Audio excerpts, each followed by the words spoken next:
কি অবস্থা মানা? এই তো ফিফা তো চলে আসছে। ব্রাজিলদের এখন তারা গতবার 22-এ হেক্সা মিশন কমপ্লিট করতে পারে না, এখন তারা এই বিষয়ে যে মানে ইন্টেনশনালি পড়ে আছে যে হেক্সা মিশন এবার কমপ্লিট করতে পারে না। মানা তোমরা করতে পারবা না।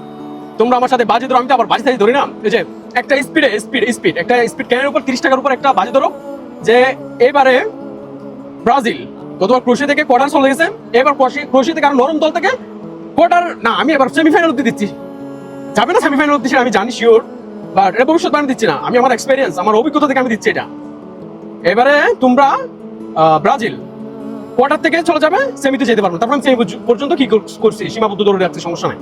কিন্তু মাগার তোমরা কাপের দেখা পাবা না, এটা কিন্তু 100-100। এটা নেইমার, তারপর মেসি, রোনালদো সবার লাস্ট একটা খেলা, দেখা যাক কে নিয়ে যায়। মাঝখানে কিন্তু এমবাপ্পে কিন্তু টার্গেট করবে এই কাপ, এমবাপ্পে ডিজার্ভ করে ভাই।